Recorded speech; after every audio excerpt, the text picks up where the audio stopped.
네, 코리니 아빠의 투자일기 오늘은 캔토는 폐쇄형 블록체인이다 라는 주제를 가지고 한번 말씀드려보도록 하겠습니다. 솔라나나 이더리움 진영이 계속 캔토는 이런 식으로 비난을 하더라고요. 그래서 그 논리에 대해서 한번 제가 반박해 보도록 하겠습니다.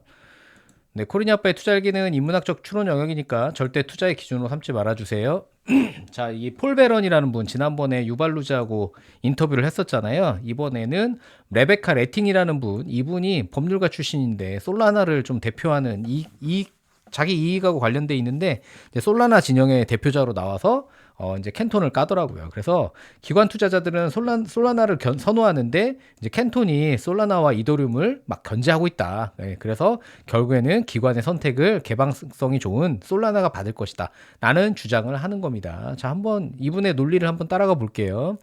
먼저 첫 번째로는 솔라나 진영은 캔톤을 폐쇄형이라고 공격을 하더라고요. 너네는 너네끼리만 갇혀 있는 그런 시스템이야 라고 얘기를 하거든요. 그래서 폐쇄형의 뜻은 원래 뭡니까? 외부 참여자가 진입 자체가 불가능하고 자기들끼리만 쓰는 거잖아요. 그래서 기관만을 위한 클럽 이렇게 정의를 할 수 있겠죠. 근데 사실은 캔톤은 폐쇄형이 아닙니다.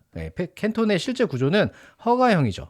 그래서 이런 조건들, 까다로운 규제와 조건을 갖춘 모두에게 개방되어 있는 거죠. KYC를 반드시 해야 되고, 그 다음에 어떤 미국의 금융의 어떤 그런 규제나 이런 것들을 잘 준수해야 되는 거죠. 그렇기 때문에 허가형이라는 단어와 폐쇄형이라는 단어는 같지가 않습니다. 한마디로 조건부 개방형이죠. 너네가 이런 조건을 지키면 우리는 모두한테 다 열려 있어 라는 얘기죠. 그런데 이런 허가형이라는 개념을 폐쇄형으로 둔갑시키면서 이런 전형적인 프레임 공격을 가하고 있는 겁니다. 야, 너네는 너네끼리만 쓰는 거야. 그래서 앞으로 발전 가능성이 없어. 이렇게 프레임을 씌우는 거죠. 자, 그러면 만약에 캔톤이 진짜 폐쇄형이라면 기관들은 왜 빠르게 이렇게 캔톤에 모여들고 있습니까? JP모건하고 골드만삭스하고 HSBC는 어떻게 보면 다 경쟁자잖아요. 그리고 JP모건은 자기들 나름대로의 시스템을 가지고 있죠. 네, JPM 코인도 있고. 그런데 이렇게 경쟁자들이 어떻게 같은 공간에 다 이렇게 속할 수가 있죠. 그 다음에 DTCC나 나스닥이나 S&P 글로벌은 이 폐쇄형된 공간에서 유동성이 나중에 확장되지도 않고 개인들한테 확장되지도 않을 건데 왜 여기에 들어와서 이렇게 열을 올리고 있을까요? 네, 그 다음에 서클, 스테이블 코인의 점점 서클이 중심이 돼가고 있잖아요. 근데 서클도 여기에 슈퍼밸리티로 들어오고, 그 다음에 다른 코인들과의 이런 브릿지 파트너로서 레이저 제로도 들어오고, 레이어 제로도 들어오고, 그 다음에 다른 솔라나나 이더리움하고 연결될 수 있는 제니스도 들어오고. 그러면 지금 벌써 밸리데이터가 850개가 넘었는데 왜 이런 기관들이 앞다투어 캔톤에 들어오려고 할까요? 닫혀 있는데 폐쇄형인데 그렇지 않다라는 거죠. 네, 그 다음에 레베카는 또 뭐라고 얘기하냐면 개방형 체인의 투명 데이터는 규제기관, 기관, 개발자 모두에게 유용하다. 마치 이 개방형을 뭐 지고지순의 진리인 것처럼 얘기를 하거든요. 그러면서 투명한 게 가장 효율적이고 가장 공정하고 뭐 이런 얘기를 하는 거예요. 그래서 투명할수록 되게 좋다는 얘기죠. 근데 하지만 진실은 뭐냐? 자, 투명성의 수혜자가 규제기관, 금융기관, 개발자, 일반 투자자 모두에게 다 수혜자가 된다는 거예요.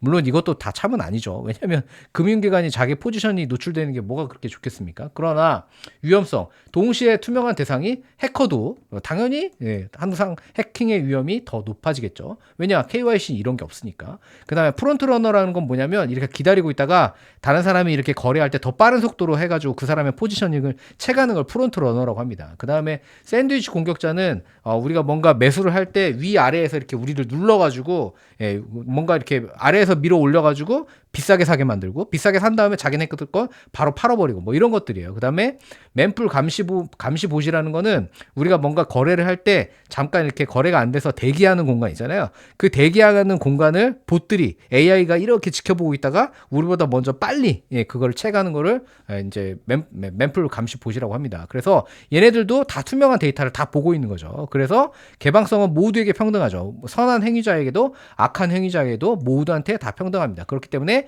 이런 위험성을 개방형은 다 가지고 가야 되는 거예요. 네, 그런 실제로 대형 사고가 이제 터지죠. 실제 사례입니다. 네, 그래서 바이비트 해킹 있었죠. 작년도 2월 달에. 그래서 1.5조 원의 이제 바이비트 해킹 사건이 있었고, 그래서 북한 라자루스 그룹이라고 이렇게 뭐 추정을 했었죠. 그래서 온라인 추적을 했지만 사후 동결이 완전히 불완전했죠. 그래서 이더리움이 다 털렸잖아요. 네, 그 다음에 2024년도에 드리프트 해킹이라는 것이 있습니다. 그러니까 이게 뭐냐면 스마트 컨트랙트 자체의 버그나 문제점이 아니에요. 이거는 개인의 어떤 그런 취약점을 공략해가지고 그런 개인의 비밀 이런 거를 다 캐내가지고 거기에 이제 가짜 사이트를 만들거나 그렇게 해가지고 중간에 이제 사회학적으로 이제 공격을 해가지고 기술적인 공격이라기보다는 탈취하는 거죠. 탈취해가지고 이거 빼가는 거죠. 이런 거 못 막습니다. 네, 이런 거 못 막아요. 개방형은. 근데 캔토는 어떻게 돼 있냐? 일단 철저한 KYC. 네가 누구냐? 다 밝혀야 됩니다. 기관들도 다 밝혀야 되고 그 기관에 등록돼 있는 그런 금융 소비자들도 다 신분증이나 이런 걸 가지고 다 자기를 검증을 해야죠. 그다음에 프라이버시는 최대한 보호가 됩니다. 내 거래를 누구나 다 볼 수 있는 게 아니죠. 상대방은 나하고 당사자만 볼 수 있고 제3자는 아무나 못 보죠. 그다음에 킬 스위치도 가능합니다. 뭔가 문제가 생겼을 때 이상 거래를 미리 차단하는 그런 구조도 다 갖추고 있습니다. 그렇기 때문에 개방형은 어떤 사후 대응만 가능하고 이것도 불안전하죠. 하지만 캔토는 사전 예방 플러스 사후 차단 모두가 다 가능한 가장 안전한 시스템이라고 얘기할 수가 있습니다. 그다음에 레베카 주장대로 얘기하면 그 개방성이 개방성이 최고의 가치다라고 얘기하면 왜 부유층은 스위스 프라이빗 뱅킹을 쓰고 기관들은 왜 규제된 거래소만 이용을 하냐. 즉 자산 규모가 클수록 사람들은 어때요? 보수적이 되잖아요. 그렇기 때문에 소액 거래는 피해 규모가 되게 제한적이고 회복 가능성도 어느 정도 개인이 짊어질 수 있는 범위 내기 때문에 디파이도 할 수 있고 다 그렇죠. 그다음에 킬 스위치 이런 것도 필요 없고 그렇기 때문에 개방형에 저는 가능하다고 봅니다. 하지만 기관들끼리의 대규모 거래나 아니면 여러분이 거래를 할 때 예를 들어서 내가 수억 단위의 어떤 코인을 산다. 그럴 때 여러분들 디파이에서 사실 수가 있겠어요? 그냥 웹3에서 누구하고 이렇게 교환하거나 그러실 수 있겠어요? 제가 그러다 사기를 당해봤습니다. 네, 웹3에서 이더리움을 보내면은 신규 코인을 보내줍니다. 해가지고 했잖아요. 제가 그래서 사기를 당했거든요. 네, 근데 누가 책임져 줍니까? 아무도 책임져 주지 않아요. 그런 사기에 대해서. 네, 그렇지만 기관들끼리의 이런 대규모 거래에서는 상대방이 누군지 이미 다 검증을 하고 들어오기 때문에 안전하단 말입니다. 그렇기 때문에 이 법적인 책임도 지고 수탁 의무도 있기 때문에 당연히 이 대규모 거래는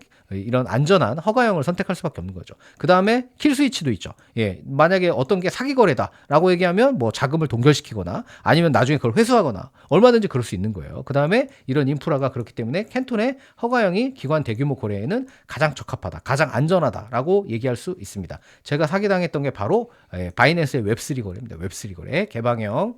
네, 그렇기 때문에 자산이 클수록 투명성보다는 사람들은 안정성, 프라이버시에 더 높은 프리미엄을 지불하는 게 바로 금융의 보편 원리가 되겠습니다.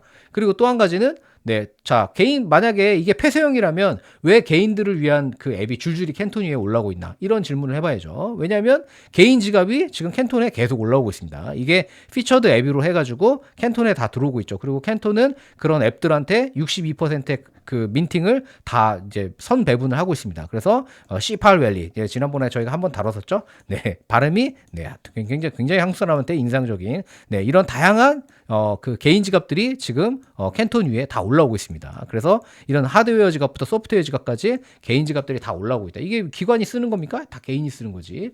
그 다음에 투자 금융 앱도 개인 접근이 가능한 것들이 지금 올라오고 있어요. 그래서 헥터 파이낸스는 지난번에 설명드렸듯이 프리 IPO 이것도 투자할 수 있는 그런 플랫폼이거든요. 이것도 올라오고 있고 그 다음에 보시면은 개인과 기관 모두 이제 대출이나 차입 가능한 그런 플랫폼도 들어오고 있고 그 다음에 P2P 결제, P2P 결제나 개인 유저 타겟의 어떤 이런 플랫폼도 들어오고 있고 그래서 개인 투자자들을 위한 앱들이 계속 지금 만들어서 캔톤으로 올라오고 있습니다. 그렇기 때문에 캔톤은 기관들만의 폐쇄형 네트워크가 아니라는 거죠. 그 다음에 가장 인상적인 일이 뭐였습니까? CC코인이 로빈후드에 상장을 했죠. 그래서 CC코인은 바이낸스 코인베이스 업비트보다 로빈후드에 먼저 상장이 됐습니다. 이게 의미하는 게 뭘까요? 자, 로빈후드는 미국 최대 개인 투자 플랫폼입니다. 개인 투자 플랫폼이에요. 여기 기관들이 쓰는 게 아니라 최대 개인 고객들, 그 2,400만 명 이상의 활성 사용자가 있습니다. 그래서 24시간, 365일 24시간 코인도 이제 여기서 거래가 가능한 거죠. 그래서 얘는 철저하게 이 리테일 플랫폼입니다. 근데 로빈후드는 뭘 하고자 하냐? 이 개인 접근성의 우선 전략인 거죠. 그래서 크립토 전문가뿐만이 아니라 일반 주식 투자자들한테도 먼저 간 거고, 그래서 가장 개방적인 리테일 플랫폼을 확보했다고 볼 수가 있습니다. 그래서 하반기 때 또 뭐가 됩니까? 나스닥하고 그리고 얘네들이 들어와서 지금 하려는 게 뭐예요? 증권도 앞으로 365일 24시간 거래를 하겠다. 그 인프라를 지금 만들어가고 있지 않습니까? 그래서 나스닥이 들어오고 그 다음에 S&P가 들어오고 그렇잖아요. 근데 로빈후드의 CEO의 비전을 보면 토크나가 24시간 7일 시장을 열 것. 그래서 온체인 결제가 이제 미래다라고 얘기를 했잖아요. 이게 캔톤의 지금 인프라하고 맞아 떨어지고 있는 거죠. 그렇기 때문에 캔톤은 로빈후드를 먼저 잡았다고 볼 수가 있습니다.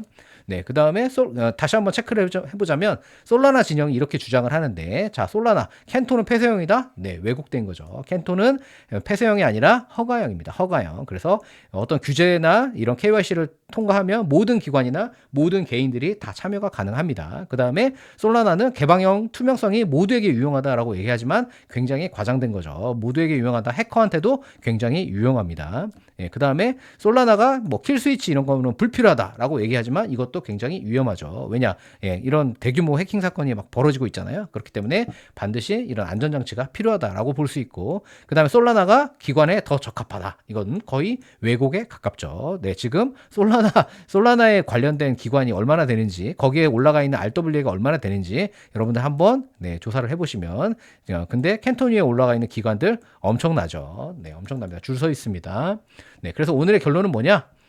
기관들은 솔라나를 선호한다. 네, 앞으로 이런 거에 대해서는 크게 반박하지 않으려고 합니다. 네네, 그러세요. 네네, 솔라나 투자하실 분들은 투자하시고, 네, 그런 거죠. 각자 가는 길이 다르니까. 그래서 굳이 우리가 설득할 필요까지는 없다. 하지만 이런 공격에 대해서는 네, 절대로 저희가 그냥 있을 수는 없고, 이런 왜곡하는 거에 대해서는 명확하게 한번 짚고 넘어갈 필요가 있다고 보여져서 오늘 이 컨텐츠를 달았습니다. 오늘도 경청해 주셔서 감사드립니다.